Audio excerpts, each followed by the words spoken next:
share ko sa inyo yung ginagamit ko sa mukha ko. Bale, ito yung ginagamit ko pag gabi.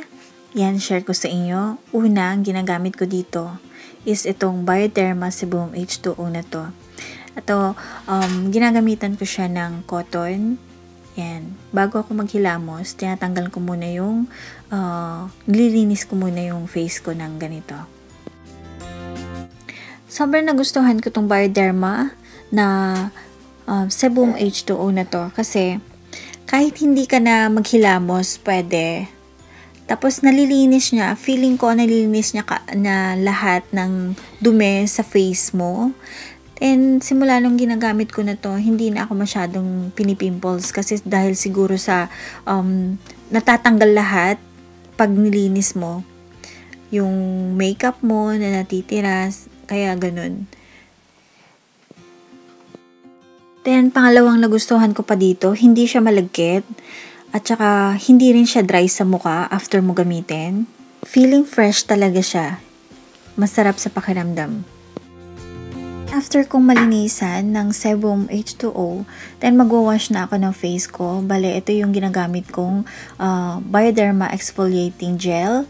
Once a week ko lang itong ginagamit para matanggal yung mga dead skin sa face ko. Pati na rin yung whiteheads at saka blackheads. Pero ito yung everyday na ginagamit ko na pang-wash ko ng face ko. So, ito yung gagamitin ko ngayon.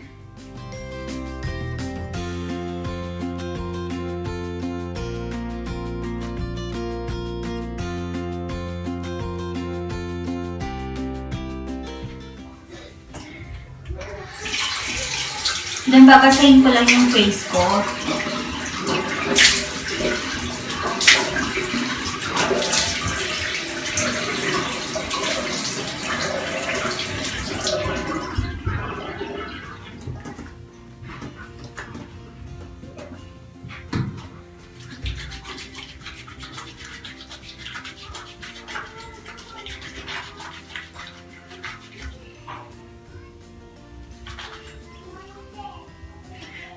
Tsaka ko siya mamasal sa face ko.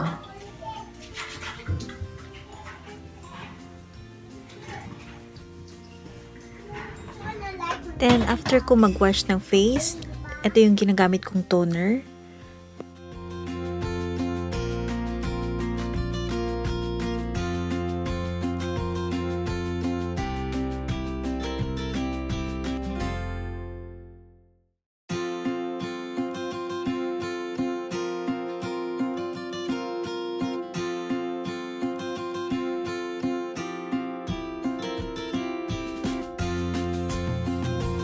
Then, gagamitan ko siya ng cotton, then apply ko lang sa face ko.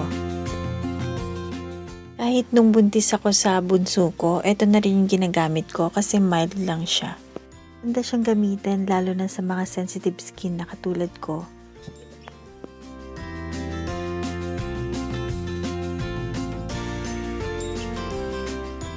Ito naman yung bio oil.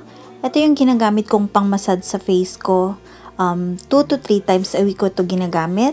Actually, para sa stretch mark talaga itong bio oil. Pero tuwing buntis kasi ako, ito yung lagi kong ginagamit. So, naisipan kong ginamit sa face ko, then maganda naman yung resulta, kaya tinuloy-tuloy ko na lang.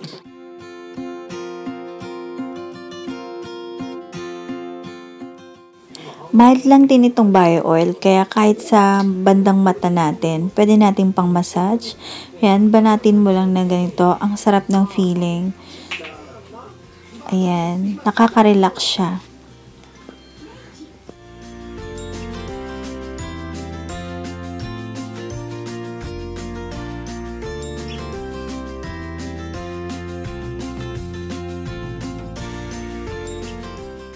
So, ayan, pagkatapos mong mamassage yung face, huwag natin kalilimutan yung leeg naman para hindi lang yung mukha natin yung may banat, pati rin yung ating leeg.